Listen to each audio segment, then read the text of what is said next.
In October of 2019, a donation arrived at the Smithsonian's National Museum of African American History and Culture.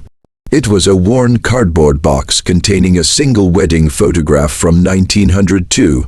The image is exceptional, showing a black couple in formal wedding attire standing before an elaborate painted backdrop in Richmond, Virginia. An expensive white lace gown with leg of mutton sleeves is worn by the bride, her hair adorned with silk orange blossoms. Beside her stands the groom in a black frock coat, a boutonniere pinned to his lapel. The studio mark reads Reynolds & Son, one of Richmond's premier black photography studios, which served the elite of Jackson Ward. Jackson Ward in 1902 was extraordinary. Known as the Harlem of the South, it housed per capita the wealthiest African-American community in the United States. Black-owned businesses were financed by black-owned banks. The neighborhood thrived with theaters, shops, and professional offices. To commission such an elaborate wedding portrait meant wealth, status, and social prominence for a black couple. Dr. Naomi Jenkins, a conservation specialist, begins the standard cataloging process. Under magnification, she examines the photograph's details, the quality of the lace, the composition, the lighting techniques typical of the era. Then she notices something unusual. At an odd angle, the groom's wedding band catches the light, revealing what appears to be an engraving on the inner surface. She positions the photograph beneath a digital microscope camera. Magnified 40 times on the screen, the engraving is unmistakable. Two initials intertwined in ornate Victorian script, E.M. Dr. Jenkins retrieves the documentation sleeve. On the photograph's reverse, written in elegant cursive, is Florence Taylor, married October 12, 1902. The bride's name is Florence Taylor, not E.M. The initials don't match. This discrepancy marks an investigation's beginning that will span 3 years, uncover a pattern of crimes across 5 southern states, and reveal the identities of 7 women whose lives were systematically destroyed by one of the most successful con artists in early 20th century America, a man who wore another woman's ring to every wedding he performed. Historical context is required for the investigation. Marcus Peterson, senior archivist at the museum, joins the research. Their first task is to verify the wedding's existence beyond the photograph. The Richmond Free Press, a black newspaper established in 1890, documented every significant event in the African American community. Its digitized archives contain wedding announcements, obituaries, business openings, and social gatherings. The October 12, 1902 edition contains a brief announcement. Miss Florence Taylor, daughter of Mr. Augustus Taylor, proprietor of Taylor's Haberdashery on 2nd Street, was united in marriage to Mr. Samuel Edison on Saturday, October 12th at First African Baptist Church. The ceremony was attended by the finest families of Jackson Ward. The groom's name is Samuel Edison. His initials would be S. E. not E. M. A comprehensive search begins. The team examines Richmond city directories, business registries, church membership rolls, and property records from 1900 to 1903. In this era, detailed documentation was maintained by African American communities through churches, fraternal organizations, and mutual aid societies. Professional men belonged to multiple institutions. Samuel Edison appears nowhere. The search expands to Atlanta, Georgia, listed on the marriage certificate as Edison's previous residence. Atlanta, in 1902, had one of the most vibrant black business communities in the South. The Atlanta Life Insurance Company, founded in 1905, would become one of the most successful black-owned businesses in America. Black newspapers like the Atlanta Independent documented the community's prominent figures. No Samuel Edison exists in any Atlanta records from this period. The official marriage certificate, handwritten in copperplate script, is contained in the Library of Virginia Archives. Bride Florence Elizabeth Taylor, age 22, daughter of Augustus Taylor. Groom Samuel James Edison, age 28. Occupation, investor, previous residence, Atlanta, Georgia. The document is legal and properly filed, but the man it describes left no trace in any other historical record. No business listings, no church membership, no property ownership, no evidence of existence before the wedding. This pattern is significant. In 1902, a successful black investor would have been notable, celebrated, documented. His absence from all records suggests deliberate concealment. The investigation shifts focus. If Samuel Edison didn't exist before October 1902, who was the man in the photograph, and why was he wearing a ring engraved with someone else's initials? Understanding what happened requires understanding who Florence Taylor was. Her father, Augustus Taylor, represents a remarkable American story. Born enslaved in Virginia in 1852, Augustus was freed as a child after the Civil War. He received education at a Freedmen's Bureau school, institutions established by the federal government to educate formerly enslaved people. By 1885, through decades of labor and savings, he opened Taylor's Haberdashery on 2nd Street in Jackson Ward. The business thrived. Men's furnishings, hats, gloves, cravats, and walking sticks were sold by Augustus to Richmond's growing black professional class. By 1900, Taylor's Haberdashery was one of the most successful black-owned businesses in the city. A pillar of the community, Augustus served as deacon at First African Baptist Church, one of the oldest black congregations in Richmond. He joined the Grand United Order of True Reformers, a black fraternal organization that operated its own bank, providing financial services to African Americans excluded from white institutions. Florence, his only child, received education in music and literature. In the social hierarchy of Black Richmond, she represented the next generation's promise. For Augustus Taylor, immense significance was carried by his daughter's marriage. It represented the culmination of everything Reconstruction had promised. Black families building wealth, establishing legacies, securing futures. Summer 1902 editions of the Richmond Free Press reveal how Samuel Edison entered their lives. In July, Mr. Samuel Edison of Atlanta was guest of honor at a reception hosted by Deacon Augustus Taylor. Mr. Edison spoke eloquently about investment opportunities in the New South. In August, Miss Florence Taylor was seen at Sunday services accompanied by Mr. Samuel Edison, who has recently relocated to Richmond to establish an investment firm serving the colored community. Edison presented himself perfectly. Augustus introduced Edison throughout Jackson Ward's tight-knit community, vouching for his character. The wedding on October 12, 1902 was a celebration of black achievement, but within weeks everything collapsed. A November 1902 notice reads, Mrs. Florence Edison requests that friends refrain from calling as she is indisposed. By January 1903, a legal notice appears, auction of household goods belonging to Mrs. Florence Edison, to satisfy debts. 3 months after her wedding, Florence was selling everything she owned. Samuel Edison had disappeared.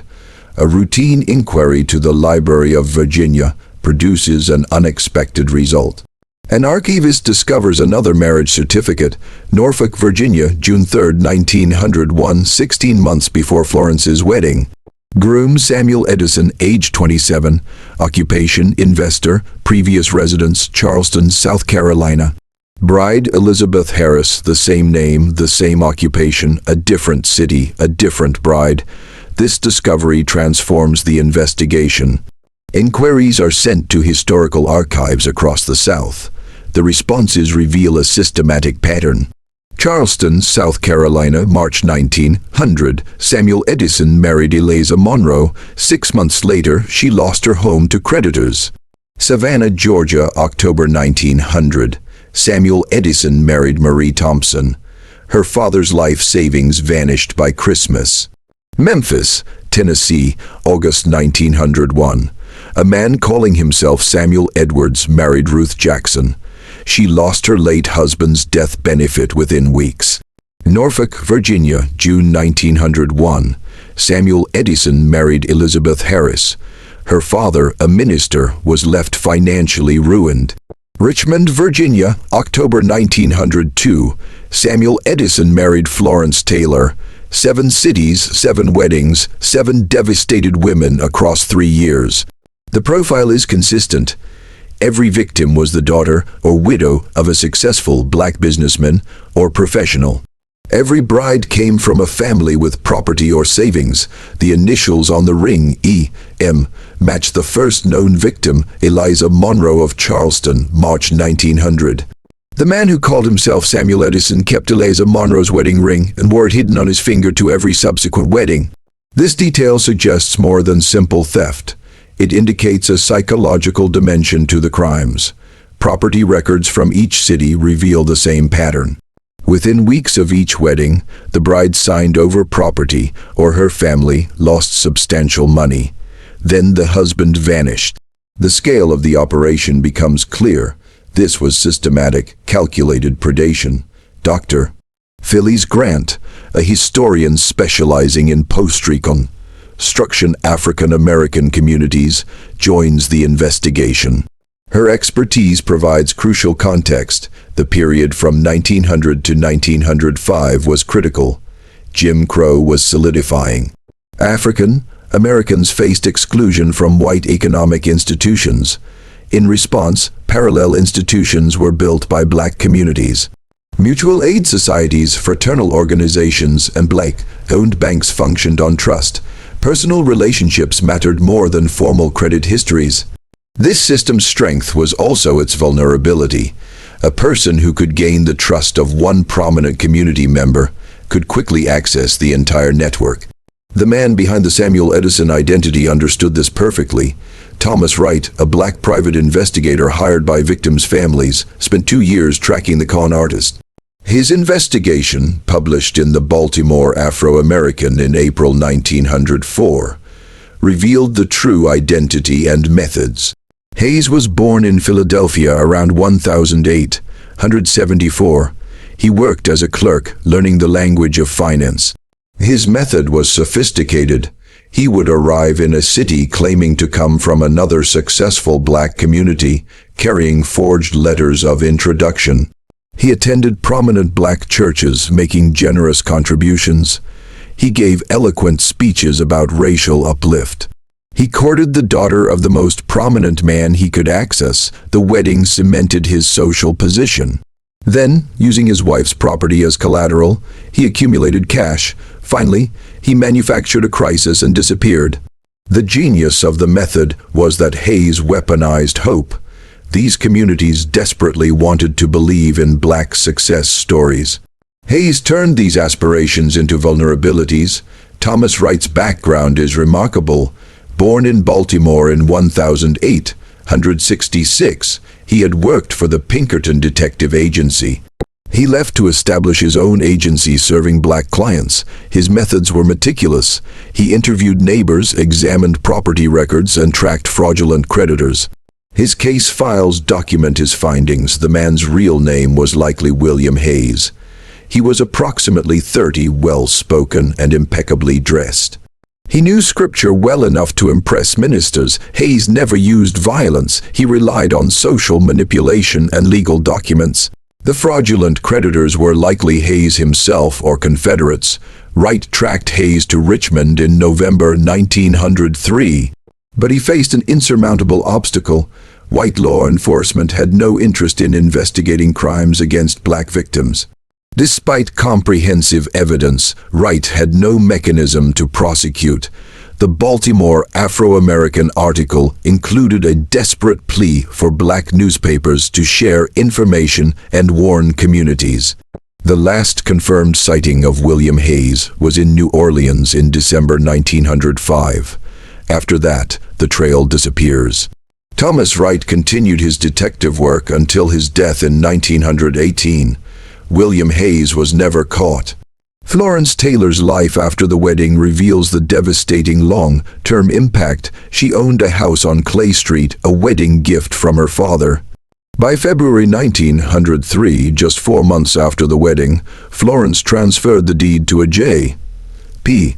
Howard, who claimed Samuel Edison had borrowed $6,000 using the house as collateral, equivalent to approximately $200,000. Today, the house was sold. Augustus Taylor's haberdashery began to decline. His 1908 obituary states he suffered greatly following the disappearance of his son-in-law. The business closed after his death. Florence's name appears in church rolls, but she held no leadership positions. The social stigma was real. City directories track her declining circumstances. She moved to boarding houses. The 1910 and 1920 census records list her occupation as seamstress. She never remarried. She never recovered. Florence Taylor died on March 15, 1932, at age 52. Her obituary is brief. She passed away at the Virginia Home for Aged Colored Women, a charity institution. She died alone, dependent on charity. The other victims' stories follow similar trajectories. Eliza Monroe worked as a seamstress, never recovering. Marie Thompson worked as a domestic servant. Elizabeth Harris's father was forced to resign from his pulpit. She died in poverty at 38. Only one victim actively fought back. Ruth Jackson published a detailed warning in the Memphis Watchman in January 1902. But her warning didn't reach Richmond in time. 7 women, 7 destroyed lives, and the man responsible disappeared into history. In 2020, Dr. Grant posts information online seeking descendants. The response is unexpected. Several people contact the team. Kesha Washington, a great-niece of Eliza Monroe, grew up hearing vague stories of shame. She finds Eliza's wedding photograph, clearly showing the engraved ring. Other descendants come forward. James Thompson, great-grandson of Marie Thompson. Angela Harris, descendant of Elizabeth Harris. Each describes growing up with family shame. Learning the truth changed their understanding. Their ancestors were victims of a sophisticated predator. The descendants agree to participate in public documentation. The research team works with each family. This collaborative process reveals additional details. Eliza Monroe was an accomplished pianist. Marie Thompson was active in missionary societies. Elizabeth Harris was educated at Scotia Seminary. These were accomplished, intelligent women. Unexpected connections are discovered. Several victim families belonged to the same national organizations. They were part of a community bound by shared goals. William Hayes had exploited the connective tissue of an entire generation's efforts. In October 2022, the Smithsonian opens an exhibition titled The Ring: Deception, Trust, and Black Communities in the Jim Crow South. The centerpiece is Florence Taylor's wedding photograph. Photographs of all 7 victims are displayed. One section documents Hayes's methods. Another honors Thomas Wright's investigation. The most powerful section features video interviews with descendants. The exhibition attracts significant media attention. It sparks conversations about historical trauma and the passing down of shame. Dr. Grant publishes a comprehensive book. The descendants establish a scholarship fund in honor of the 7 victims, supporting young black women studying finance, law, and business. Marcus Peterson summarizes, for more than a century, these women were forgotten or remembered only as cautionary tales. Now they're recognized as victims. That's restoring dignity. The exhibition closes, but the online version remains. The descendants continue meeting annually. In 2023, additional information emerges. A genealogist in Philadelphia named Robert Hayes contacts the team. He believes he is related to William Hayes and shares a photograph from circa 1896. The facial structure matches the man in Florence's wedding photograph. Historical documents support the connection. Robert contributes to the scholarship fund and acknowledges the truth. The final piece focuses on Florence Taylor. In the archives of First African Baptist Church, a note from 1930 is found. Florence Taylor donated her wedding photograph, asking that it be preserved as a reminder that even beautiful things can hide painful truths. Florence herself had wanted the photograph preserved as evidence. This reframes the entire investigation. The photograph's journey wasn't accidental. The research team locates Florence's grave in Evergreen Cemetery and installs a new historical marker. It tells her story truthfully. Similar markers are installed for other victims.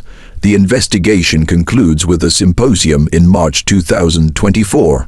Historians, descendants, and scholars discuss the broader implications. Kesha Washington addresses the audience. Our ancestors weren't foolish, they were hopeful. William Hayes weaponized that hope, understanding that isn't just about the past. The wedding photograph remains on permanent display. Visitors pause before it, studying the bride's proud expression and the barely visible engraving. Florence Taylor's hope was realized. Future generations did learn. The mystery of the wrong initials on a wedding ring became a story about trust, community, exploitation, resilience, and the long path toward acknowledging difficult truths. It all began with one photograph, one careful examination, and one woman's determination that her tragedy should serve a purpose beyond the pain.